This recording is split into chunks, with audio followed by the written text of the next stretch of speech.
Welcome, everybody. Thank you for joining us today. This is our first of a series that we're going to start doing. My name's Brian Lockett. I'm the lead advisor, along with our other lead advisor here, Chase Ferderer, and we are going to be grilling our Chief Investment Officer, Morgan Arford.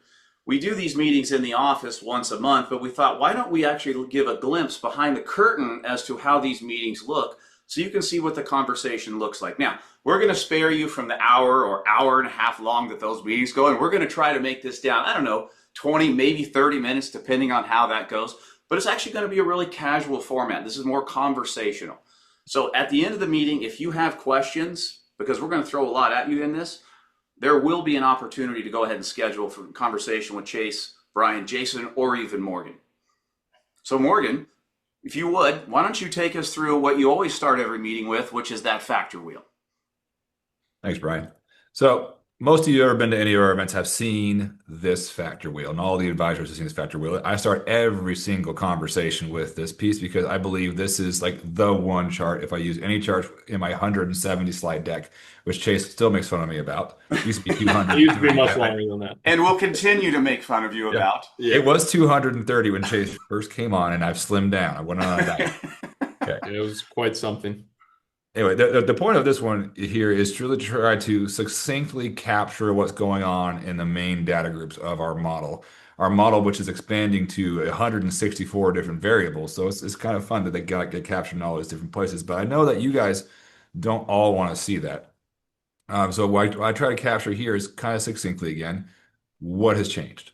So in our economic variables, I'd actually would say this is probably more of a slight green color now than it is yellow. Overall, our title is yellow light special. What this kind of denotes historically is, hey, maybe take things a little slower, be more cautious. There are things that are okay and there are things that are not. Coming back to the economy, you look at things like earnings, those are doing really, really well. We look at things like leading economic indicators, manufacturing orders, et cetera. Those are all in the slight contractionary territory and have been in contraction for almost a record length of time, yet no recession has occurred. Those are just kind of some examples of things that are going well, things that are kind of on the bubble of being either negative or positive. Valuations, that's the big negative. Things are really expensive. You're paying multiples more for stocks right now than you have in any time in history, at least here at home in the US. That is not necessarily true abroad, which is where most of our active models are finding opportunity. So Morgan, going back to economy real quick. Yeah. When we last met, what was the date of that? I'm just curious, like how much has changed? What's our time period here since the last time? The last time we met as an investment team, she's a little less than a month ago. Okay. But we haven't seen a lot of change since our last meeting from that standpoint. It's been kind of writing this, will it or won't it go bad or good for a while. That's kind of been a theme. Just kind of hovering along, kind of this Kind of steady, hovering along. not expanding, not contracting territory. Yeah, neither getting worse nor getting better. Yeah, That's kind of been one of the like what it feels like as well. Yeah, that's been kind of the big hang up for a little bit. Maybe I can illustrate that for people. I promise I won't use all 170 slides, but I'm going to pop into a few of them. We'll leave a few behind. We'll leave a few behind. Let me pull up the ISM pieces. So what we have here on the left is the ISM manufacturing data, and on the right is ISM servicing data. What this is covering in the U.S. economy is all manufacturing companies. Are we either contracting if we're below a reading of 50, or are we in expansion above 50? The same thing for the service economy. Service economy being things like hairstylists and dentists, et cetera, people providing services. What we've seen for a long, long time is hovering either right along contraction on the positive side or just under that contraction line on the negative side for manufacturing. And this is, again, a pretty record amount of time. And you notice historically, when you see these dips, especially lengthy dips, you get these gray bars, which are recessions. We haven't seen that this time. And what we are seeing, though, is a market and economy that is kind of meandering and making it work over time, despite these relatively neutral readings. Yeah. So the consumers seem to be pretty resilient. I think one of my questions is how long can we continue the spending levels that we're at, and where is it going to break in terms of wage growth? The consumer can't keep up what they're doing for this long. Yeah, that's a great question, Chase. No, I hadn't planned on covering that piece today, but It's a good question. Where's the consumer at right now? And anyone who's talked to me has heard me reference the K-shaped economy, which I have some fantastic little cartoons here for. Um, you're seeing a really big difference between the higher end consumer and the lower end consumer. Where they're the higher end consumer, people with assets, they've seen big, strong wealth gains, even in the inflationary environment that we've lived through the last 5 years. Where the lower end, they're not seeing pay raises. They're seeing higher layoffs right now, especially here at home, where we're seeing a lot of tech layoffs in Seattle. And you're seeing the majority of consumption spending, I think it's something like 60% of consumption spending right now is coming from the top 10% of the wealth producers. I may have that maybe slightly off, but it's not far different from that. Yeah. The majority of the economy of our consumer-based economy is being driven by the wealth class and the wealth effect of higher home values and higher asset values. Well, and this, But I talk about this all the time with clients. It's almost every meeting, and it's the haves and the have-nots. And the right. haves are, it's a pretty simple measurement. If you owned a home prior to COVID and you were able to refinance and lock in your mortgage below 3%, like so many people did, you really haven't felt the inflation because housing is the biggest expense in a household. Yep. And like I didn't really feel it. Yeah, my food bills went up and my insurance went up, but those pale in comparison of size of my budget Yep. versus those people who are renting. That's a totally different story. Their rent went up, their food costs went up, their insurance went up. I mean, they are really feeling the squeeze. And I think this will be a demarcation in time. It will be 2020, 2021 line in the sand. Those who were able to get the mortgage at 3% or less and those who were not. We have a great, we have a great slide for that, as we're all saying here. You know, this is why I have so many slides, Chase, is because people ask questions in meetings and I pop all over the place. Again, another slide I wasn't planning on showing today, but it demonstrates this point that Brian's making very clearly. If you were able to lock in your low January 2021 rate of 2.65% on a median home in Seattle, your monthly payment is significantly lower than someone who just got one back in October just now on that same house. Keep in mind your total loan payments are almost five, or they are $500,000 in difference. That is a big wealth impact over time. Talking about a K-shaped economy, people who are in their homes now enjoying those low rates, they're going to have a very different wealth experience than someone who just bought a home, unfortunately. Yeah, Chase and I were actually just at an economic forum up at the Everett Golf Club. What was that? 2 weeks ago, Yeah, and about he that. was he was given the what is the income needed to own the median home in King and Snohomish County, and help me out, Chase. I think it was 264,000 was the median needed in King and 230, I think, in Snohomish, somewhere around Yeah. there. That's an Yeah. astronomical number Yep. to own the average home. The average home. Yeah, this one's from January of this year, but not far different from that. Yeah, yeah. So Morgan, I don't want you to go backward, but if you would please to the ISM slides. Yep. The thing I've been really wondering about is, you look at this, you're starting with about what late 24, it's kind of gone sideways. And do you think that's because of the tariff? Um, Things really haven't been resolved, and so companies are kind of holding off on stuff until things, in other words, like they're kind of spinning inventory and they're not trying to manufacture yet because either they're pivoting and manufacturing to different areas. You think that has an impact there? Seems like it would to Well, me. the tariffs weren't announced until April of 2025. And Hmm. so we really don't have a lot of history with that at all. I mean, think about where that is on these charts. If I can find my cursor, it's roughly here. And we don't, I mean, this data is a little bit lagged, so we don't have some of the more recent data. So you really don't have a lot here to say, are tariffs impacting this yet? Yeah, but We you see have, that steep drop off there, late 24, early 25, and then it just goes correct. sideways. And I just kind of read that as everyone's kind of in a holding pattern right now until things are resolved. I think a holding pattern is a good description. I think that parts of the economy have been in a holding pattern since COVID happened and since Hmm. 2020. Hmm. You've seen some areas like tech. I mean, look at tech earnings right now. I don't know if I have this in the deck, but the biggest seven companies in the S&P 500 are the majority of earnings and capital expenditures for the S&P 500 right now. If you take those companies out and look at the other 493, their earnings are actually lower on the year. Their CapEx is Wow, actually lower interesting. on the year. It's almost like So a K-shaped economy in the S&P 500. it's a K-shaped economy for companies too. It's not just with consumers. Well, So we it also have definitely to take into account just the constant change in this environment too. I mean, correct. even with all of the layoffs and the shifting and the return to office and everything like that, you have to wonder how long can companies keep the production with fewer employees? Like, how long is this actually going to last? Yeah, good Sure. point. Yeah. Well, I mean, with AI and with robotics, there is a potential for even more automation in the future. And a lot of these, factories that are being built with, a large amount of robots, not needing as many people as it was in the past. Yeah. Labor costs are really, really expensive here domestically, and so you're either going to see factories move away from high tariff countries into lower tariff countries with lower labor costs, or you're going to see them come back home, but they're going to come back home in, non-labor driven ways. I'm so glad you mentioned that. There was a client who just mentioned this the other day, and I thought it was so interesting. Dark factories. The factories literally Mhm. don't have the lights on because robots don't need to see. It's completely automated. It's a complete warehouse, completely automated in pitch black. Yep. That's where Yep. we're headed. It's Yep. incredible. And that's in China, I where don't labor's have it. cheaper. I don't have it in the deck today, guys, but I guarantee I'll have it in the future. In my email that I send out to the team daily, I have a image of the upcoming Hyperion Meta data center that they're building, and it's basically the size of Manhattan Island Oh my in New God, York wow. City. It's absolutely enormous. That's incredible. Yeah, I don't want to but bog us down, but I did have one question under economy. You talk about it all the time, and I'm just curious where it's at, and that is heavy trucking sales. sure.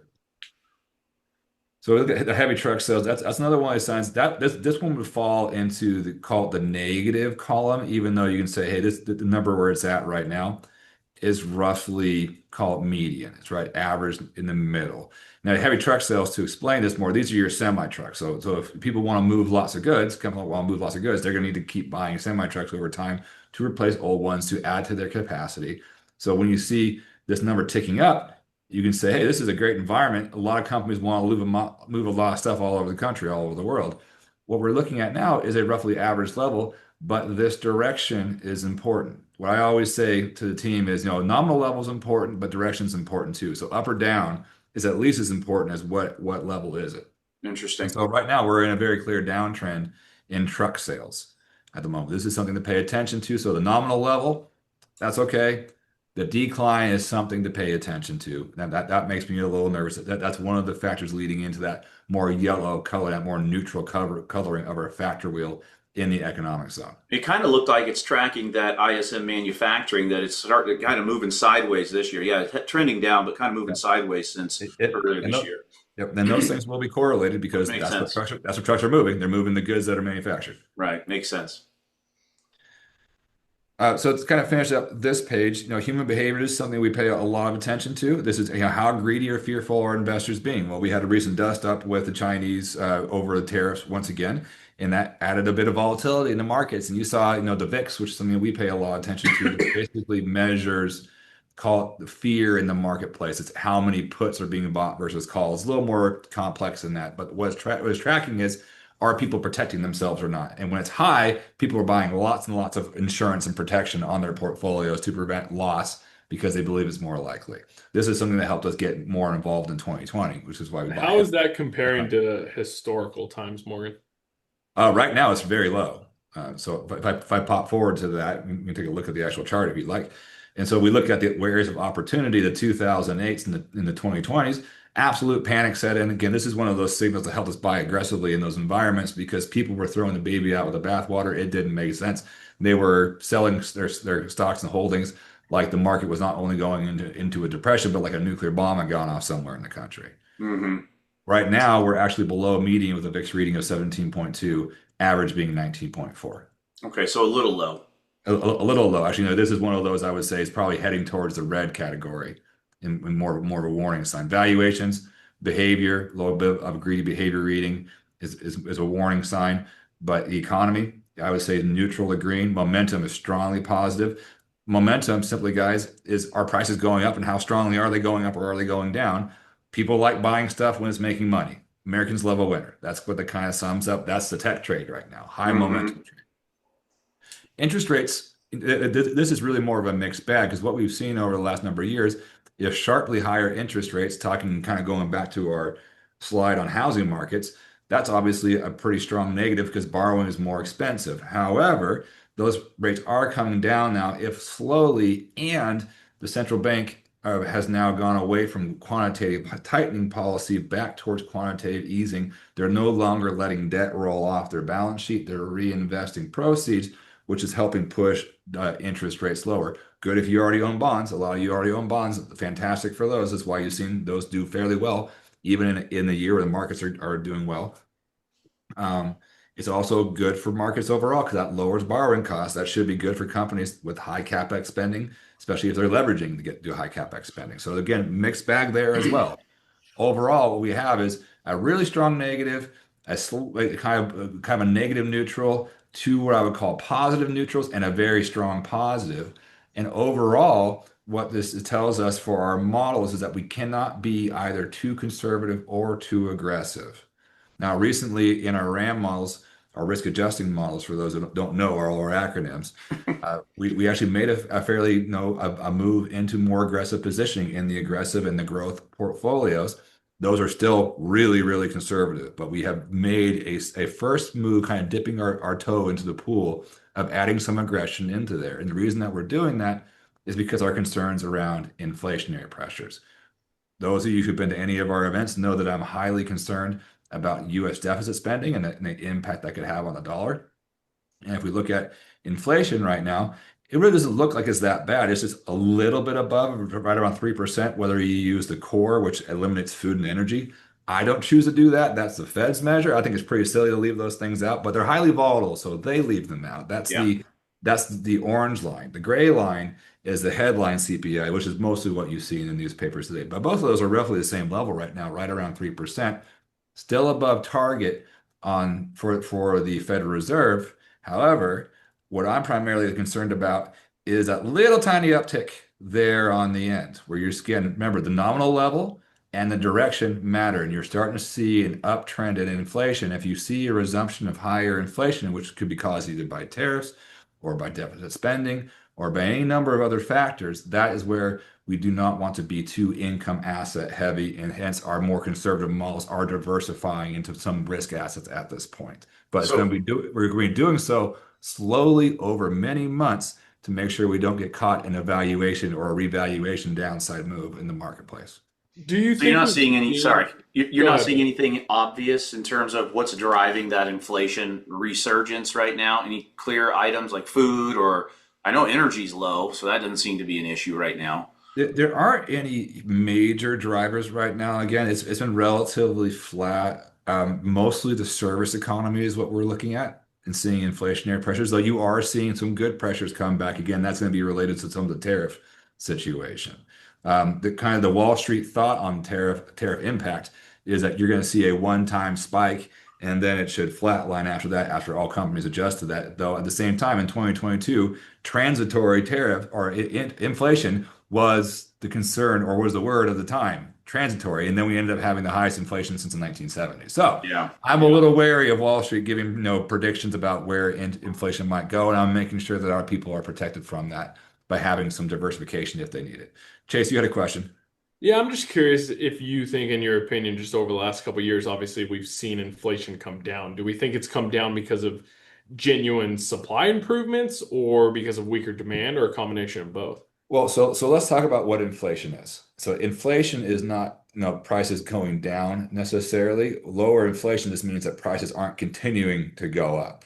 So in the instance of our inflation chart here, what we're looking at is, prices went way, way up, and then they actually just went sideways a little bit slower. So we're no longer doing 8% or whatever it was in 22. Now we're just doing 3. So prices up, and now they're going a 3, but they're still heading higher just at a slower rate. Yeah. Prices did not come down. Like this slope here does not reflect prices coming down at all. It's just the rate of change. The rate of change Yeah. going up has slowed down. And that's, a really good example is home and auto insurance. I mean, that was one of the highest inflationary items, and it's really simple. The cost of replacement costs for everything went up. So they had to adjust the price accordingly. But they haven't continued to increase the price from what we're seeing. Yeah. Did that address your question, Chase? Yeah. Perfect. All right, so that's that's probably the main concern I have right now. We all have, concerns about deficit spending. We'll see where that goes after the shutdown ends, which if it ever is now a new record, guys, new record long-term shutdown. Wow. Living through history, which is always exciting. I've lived through a little too much history in my life. Yeah. But one really positive piece that I want to take away from here is earning. Now, this is I love my squiggly line charts. Those who know me know this. What the squiggly line chart shows is the gray line being the change in profit and company earnings over the last 5 years, and the orange line is over the last 2 years. So this is measures of change. And what we've seen is sharply higher earnings in either the 5 year or the 2 year since. It's really hard to have recessions if you're still making money over time. So this is one of the pieces that is making us optimistic about stocks, about being able to take on risk assets to help protect us from the inflationary environment, despite the high valuations, because we can do so with companies that are still showing strong earnings growth. We're also pursuing opportunities outside of the US, which have better valuations. That's really interesting, considering the higher interest rates, the fact that the COVID spending is over. That in the last 2 years, you'd actually continue to see expansion there to that extent. Is it mostly just in large cap tech that's driving that in the S&P 500? Yeah, so this is measuring the S&P 500. So this is larger US companies. Yeah, but I mean, of the 500, I'm assuming most of that earnings growth is going to be in that large cap tech space right now. Highly concentrated in all things. Yeah, yeah, that doesn't surprise me. Yeah, I used to have a slide on that, but I think I took it out. So you have to take my word for that one. Anyway, where we are right now, let me get all my scribbles off the page. Where we are right now is we're in a relatively neutral state, but we are still finding opportunities in our active models, mostly outside of the US, looking at areas like international stocks, especially dividend-paying international stocks. It's kind of a more conservative way to play the international space, take some volatility out of the portfolio, build some income into it. We're also looking at precious metals as an anti-dollar position, and we're looking at areas in the US that have really good valuations. They're your more mid-sized companies that have really strong earnings, but don't have the valuations like the larger company multiples are. Yeah. And for our clients who are more of the passive focus, you still are highly diversified, and we're going to continue running those for you in a disciplined way, searching for opportunities, rebounds in times of volatility. But for the most part, everyone's having a great year, and I feel really happy to be able to say that. Yeah. Well, valuation I think is really interesting. I don't know if you have your CAPE ratio or your market cap to GDP slides in there, but Oh, I always. mean, looking at these charts, it just blows my mind how expensive markets are. But yet it seems like it's still got some legs to it because this AI has so much momentum behind it, and AI spending, I should say. And I just saw a post the other day that someone put out on how much Google has already said they're going to spend on build out, and Microsoft and Amazon. And I assume that if they continue to spend at those levels, that even if we're in a recession, I think it could mask it. At least that's what it seems like because it's so massive. And Well, then you and couple that with the GDP or the deficit spending that's going on, and it seems like even though we could see unemployment rise, that you could actually see things continue on again, kind of that K-shaped economy that we're talking yeah, about. yeah, and that's exactly what I was going to say, Brian. You are describing the K-shaped economy to a T, and this is also where momentum in our factor wheel comes into it. Momentum can carry you for a long time. What high valuations suggest to us is that we are at a higher risk and more fragile market environment. The biggest drawdowns happen from high valuations, and so when this turns, and notice I use the term when, it will be a bad time frame in the marketplace, and depending on the strategy being utilized by the clients, they need to brace themselves for that. What we're doing for them is making sure that we're rebalancing periodically. If we have assets that are like tech stocks that have done really, really well, we're taking profits and we're reinvesting that in some of those more defensive areas that are being underutilized right now to prepare ourselves for when that season changes. And it will change eventually. And I expect the higher this goes, based on momentum, that it's going to roll over just as quickly in what I call rubber band dynamics of markets. Yeah, I was listening to someone the other day, and they were basically saying that between again, the AI build out commitment these mega companies are doing, and then how the OBA, the One Big Beautiful Bill Act, is front loaded with all the goodies, that really they see this party, and this is just their projections, of course, but I think it makes a lot of sense that this could continue on at these levels through 27. Yep. Of course, it gets really fuzzy after that, but just based on what they're committing and the front loading of that deficit spending. Not that I want to spend too much time on politics, but next year being a midterm year, you can bet the powers that be are going to do everything they can to make everything look shiny and good, especially because it's our 250th year anniversary as a country. Oh, So I didn't realize there's that. going to be a lot of effort to make things look pretty. This is a chart of U.S. deficit spending now, no, approximately $14 trillion right now. It's really hard to have recessions when you have this much money flowing into the economy. Again, Wow. this is another one of those momentum pieces. This is another one of those, pro-inflationary items. This is why, for even our more conservative clients, we needed to diversify into some risk assets that tend to perform better in inflationary environments. Do you think this deficit spending, and which is obviously affecting the dollar because it's dilutive, is this one of the reasons why we're seeing all these other central banks around the world buying gold as opposed to holding dollars? I don't know if it's our deficit spending so much as they want to, avoid the impact of sanctions, because most of those central banks are places like Russia or India or China, countries that have been punished more by the sanction process or by the tariffs. They're trying to diversify themselves away from our environment. So if someday we cannot use our debt as a weapon against them, should we get into a conflict over, say, Taiwan? Hmm. Yeah, that That's makes my sense. that's So they're that's my holding a theory about it. neutral asset. Yeah, exactly. Yeah. Gold is historic money. Chase, I haven't heard a word from you in a while. You have any questions, things we haven't touched on? No, just taking in what you're saying. Anyways, the summation is, we're looking for opportunities that protect us from all the things we're talking about and seek opportunity. I always do risk management first. That's just my mindset, but it's protect and also seek opportunity. And we're having a great year finding opportunity for clients across the spectrum of different funds that we provide, different models. So, Morgan, where are we finding opportunities outside of large cap tech? The very crowded trade that Sure. basically every investor in the world seems to be chasing right now. Where are we seeing that traction right now? So where I'm seeing a lot of opportunity, especially from a valuation standpoint, again, which is the kind of the big negative, is internationally. What this page shows us is a measure of valuation, the world without the US compared to the S&P 500. And right now, world stocks compared to US valuations have almost never been cheaper. So you want to Wow. find relative value, this is a great place to go.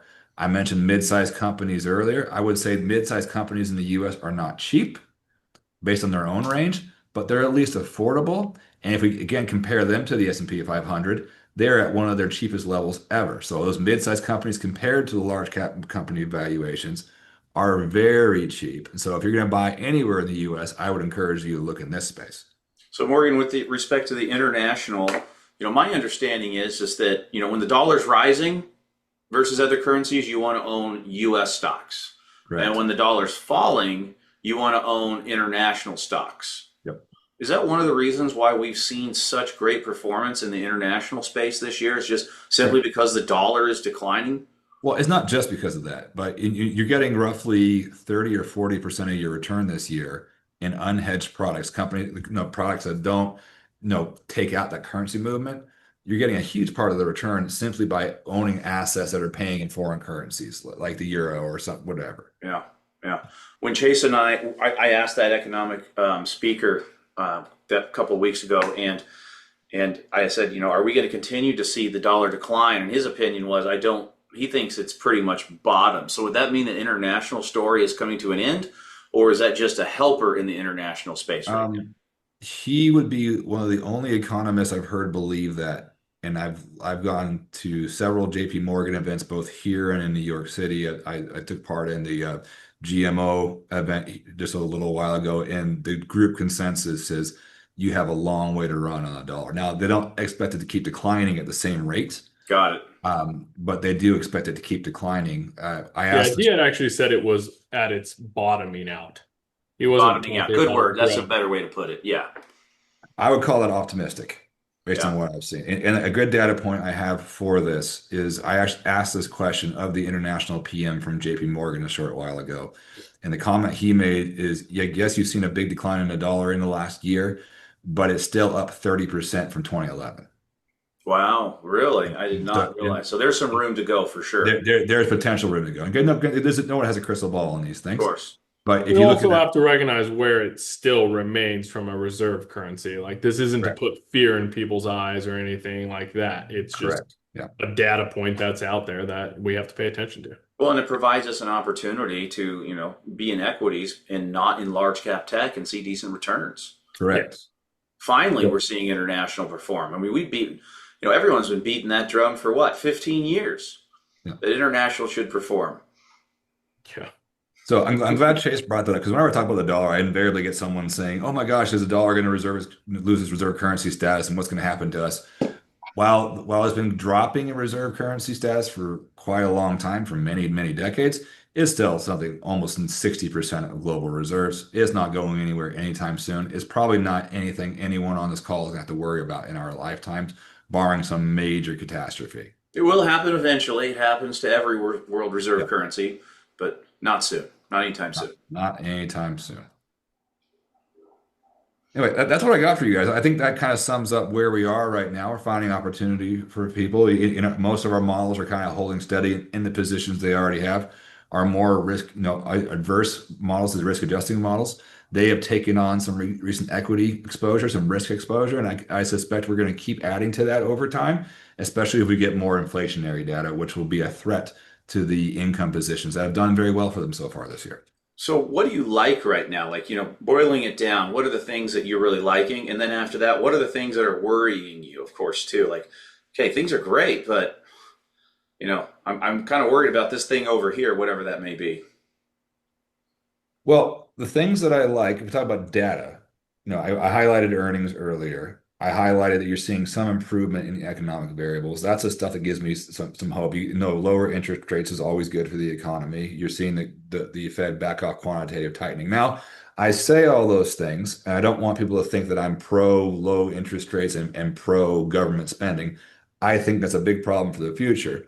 However, in data models, it's a stock market positive. These are things that the reason to own stocks historically, these are predictive of future positive outcomes. So you want to pay Sure. attention to kind of separate your political leanings from your investment portfolios. Yeah, put your investor hat on.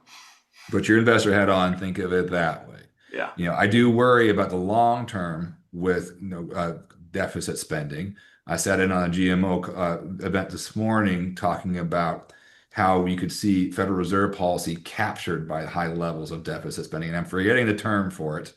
It's a very eloquent, term describing how the central bank is captured and is therefore running. I know what you're talking about. It'll come to me. Yeah, as soon as we end the call, it'll come to us. Yeah. But the point of it is that the Federal Reserve will start running policy based on government needs and keeping interest rate costs low, as opposed to containing inflation. And that's bad for the general public, who will then suffer the tax that is inflation on their purchasing power. And that's what we saw in Japan for the least of the last 10 years. That's what you saw anywhere that's had a major debt crisis. Is the Fed capture, I think? Maybe that's the term. Right. So again, to reiterate things I've already said, inflation caused by any of those reasons. Inflation is my largest concern. That's the thing that could upset the apple cart. I think we're well positioned for it across all of our models. The more active models are positioned better for it than the passive models that hold their static allocations. Okay. So Morgan, if you play out a scenario next year where the Fed cuts interest rates, do you think that's because of success, i.e. a soft landing, or do you think it's because of weakness and recession worries? I believe that most of the cutting activity right now is occurring because the Federal Reserve is seeing higher layoff activity. You're seeing more people laid off in larger chunks. Amazon being a big one here recently, I think probably affected some people locally. And so I believe they're reading the tea leaves. They're seeing the economic weakness. They're seeing the ISM data I showed earlier and saying we need to do something to juice this. Otherwise, you could end up with a layoff cycle and finally get that recession we've worried about for some time now. Yeah, it's definitely a nice federal government assist. I mean, the amount of treasury bonds they have that are maturing here soon too, right? We've talked about that. So yeah, it's a good assist. A high volume of those are short-term treasuries, so they have to keep rolling them over relatively frequently, and they need to be able to do that at lower rates, or otherwise inflation or interest is going to start eating up the budget. Didn't get into that. I do have a slide for that, but I'm not bringing the deck back. We're over time already. Yeah, exactly. Well, thank you everybody for joining. I really appreciate it. If you have any questions, go ahead and scan the QR code on the screen, or you can give us a call, or I'm sure most of you have Chase and I's email, and we're happy to have a conversation. With that, thank you guys. Take care.